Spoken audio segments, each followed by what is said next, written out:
بسم اللہ الرحمن الرحیم، السلام علیکم۔ غالب مطالعہ پاکستان کا جو ہے چیپٹر نمبر 9 ہم سٹارٹ کرنے جا رہے ہیں، اور اس میں ہم نے پڑھنا ہے اسلامی جمہوریہ پاکستان میں معاشی منصوبہ بندی اور ترقی۔ قومی معیشت اور عوام کی خوشحالی کے لیے ملکی وسائل کو بہتر طریقے سے استعمال کرنے کا نام جو ہے وہ معاشی منصوبہ بندی ہے۔ یہ شارٹ کوشچن یہاں سے آ سکتا ہے، تو اس کو آپ نے انڈر لائن کر لینا ہے۔ امپورٹنٹ پوائنٹ ہے کہ معاشی منصوبہ بندی کسے کہتے ہیں کہ اگر ہم نے قوم کی معیشت اور عوام کی خوشحالی کرنی ہو تو ہم جو اپنے ملک کے اندر موجود مسائل ہیں ان کو بہتر طریقے سے کس طرح سے استعمال کر سکتے ہیں، اس کو ہم کیا بولتے ہیں؟ معاشی منصوبہ بندی۔ معاشی منصوبہ بندی کی پالیسی جو ہے وہ معاشی ترقی کے لیے مرتب کی جاتی ہے تاکہ ملک کے عوام کو خوشحال زندگی گزارنے کے موقع جو ہیں وہ پہنچ سکیں۔ اس صورت میں ملکی پیداوار میں اضافہ کرنا اور قومی آمدنی کو اس حد تک بڑھانا ہے کہ قومی آمدنی میں جو اضافے کی شرح ہے وہ ہماری جو آبادی کے افزائش ہے اس کے مقابلے میں زیادہ ہو۔ معاشی منصوبہ بندی کے لیے ایک قومی منصوبہ بندی کمیشن ہوتا ہے جو ملکی وسائل کو بڑھانے اور ترقی دینے کے لیے ایک جامع منصوبہ بناتا ہے۔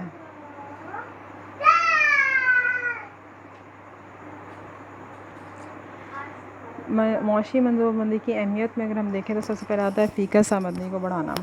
فی کس آمدنی کس کو کہتے ہیں کہ جو عوام ہے اس کے جو ایوریج آدمی ہے یا ایک آدمی ہے اس کی جو تنخواہ ہے یا اس کی آمدنی ہے اس کو ہم کس طرح سے جو ہے وہ بڑھا سکتے ہیں۔ ہماری جو عوام کے لوگ ہیں، عوام ہیں یا لوگ ہیں ہمارے ملک کے، ان کے جو ہے نا معیار زندگی کو ہم کس طرح سے بہتر بنا سکتے ہیں۔ تو معاشی منصوبہ بندی کا ایک اہم ترین مقصد جو ہے وہ فی کس آمدنی میں مسلسل اضافہ کرنا ہے۔ عوام کے معیار زندگی کا دار و مدار فی کس آمدنی پر ہوتا ہے۔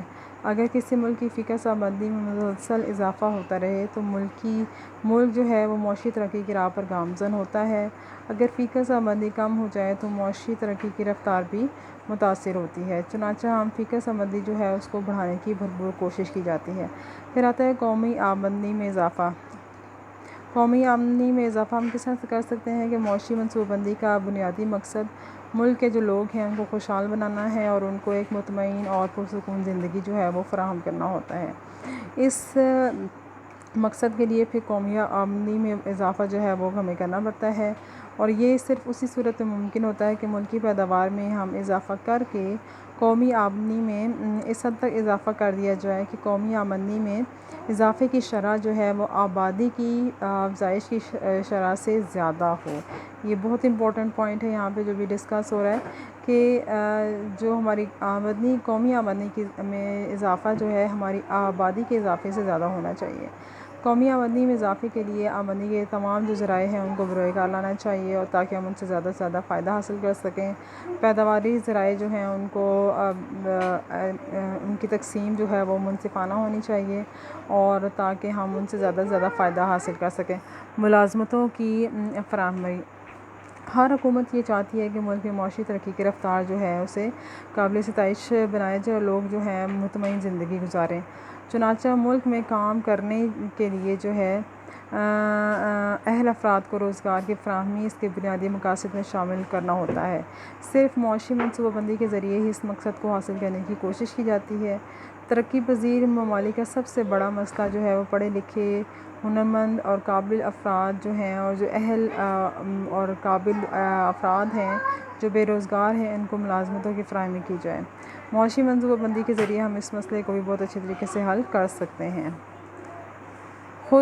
معاشی خود کفالت۔ معاشی خود کفالت میں کیا ہوتا ہے کہ معاشی منصوبہ بندی کا ایک مقصد یہ ہوتا ہے کہ ملک کو ہم نے صنعتی لحاظ سے ایک ترقی یافتہ ملک بنانا ہے، اور اس سلسلے میں ہماری جتنی بھی صنعتیں ہیں، چھوٹی صنعت ہے، بڑی صنعت ہے، بھاری صنعت ہے یا دفاعی صنعت ہے، ہم نے اس کو جو ہے وہ ان کے قیام کے لیے نجی شعبے کو خصوصی جو ہے وہ مراعات دینی ہے۔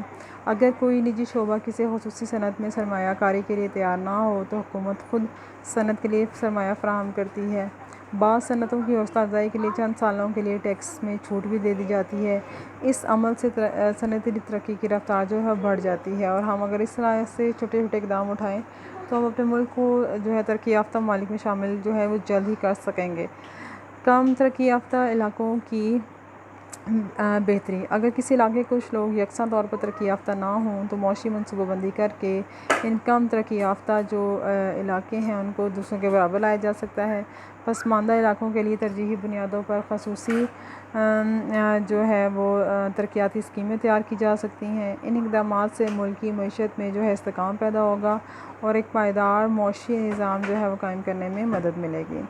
پھر آتا ہے افرادی قوت کی کھپت، کہ پسماندہ ممالک میں عام طور پر افرادی قوت بہت زیادہ ہوتی ہے، یعنی کہ افراد جو کام کرنے والے افراد ہوتے ہیں، ہنرمند افراد ہوتے ہیں، وہ بہت زیادہ تعداد میں موجود ہوتے ہیں۔ لیکن ایسے ممالک میں منصوبہ بندی جو ہے وہ اگر ہم ان کو اس طرح سے کریں، اتنے اچھے طریقے سے کریں کہ ہم افرادی جو قوت ہے اس کو ہم صحیح انداز میں بہتر طریقے سے استعمال کریں تو ہم بہت زیادہ جو ہے اپنے ملک کو ایک ترقی کی طرف لا سکتے ہیں۔ مثلاً مقامی منصوبوں، سڑکوں، ہسپتالوں وغیرہ کی تعمیر کے لیے افرادی وسائل سے کام لیا جا سکتا ہے۔ معاشی منصوبہ بندی کا ایک مقصد جو ہے وہ افرادی قوت کی کھپت ہے تاکہ بے روزگاری پر قابو پایا جا سکے۔ ٹھیک ہے، پھر آتا ہے قیمتوں میں استحکام، اشیاء کی طلب میں اضافے سے قیمتیں بڑھتی ہیں، یعنی کہ اگر ہمارے پاس کوئی ایسا چیز ہے جو زیادہ لوگوں کو چاہیے اور وہ بازار میں اتنی زیادہ موجود نہ ہو تو پھر کیا ہوتا ہے کہ جو سرمایہ دار ہوتے ہیں، تاجر ہوتے ہیں، وہ اس کی قیمت بڑھا دیتے ہیں۔